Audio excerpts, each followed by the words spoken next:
I will in this video try to explain the similarities and differences between the conjugation of the word thinking in Danish, English and German. For en forklaring på dansk, se denne video. Für eine Erklärung auf Deutsch können Sie dieses Video sehen. I will now read the Danish sentences and explain my use of colors. Jeg tænker på dig.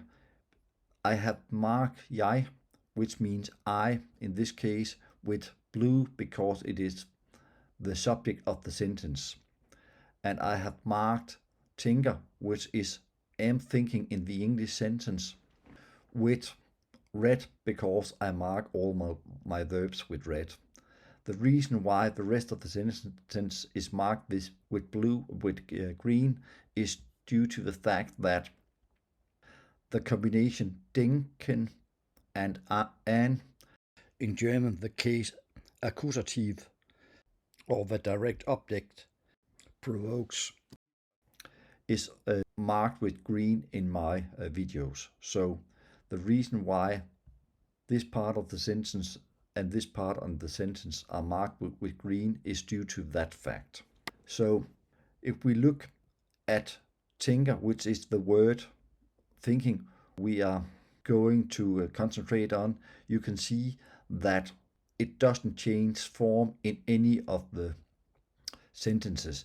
And that's because in Danish you can conjugate the words after present tense and past tense, but you do not conjugate them after the person in front. So the subject doesn't change the way the word is conjugated in Danish.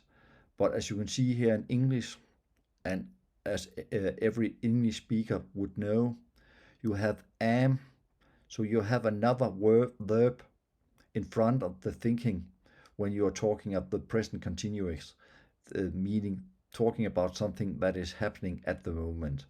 And you have you are in second person singular and plural, you have he, she, is in third person singular, and then you have we are and they are in first and second person plural. So in English you have three changes. You have an am, you have an are, and you have an is. German has even more conjugations.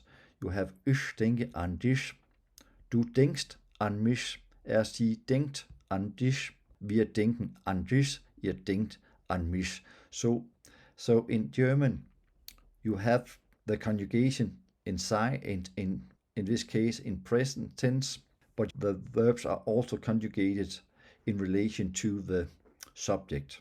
So first person subject, second person singular, third person singular, first person plural, second person plural, and third person plural. So you have a lot of conjugations in German which you do not have in Danish.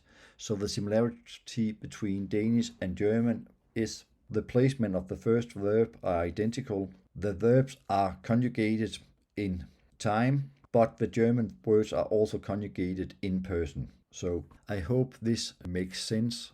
And as you can see, the English version needs another verb to tell the listener or the reader that this is something that is happening right now.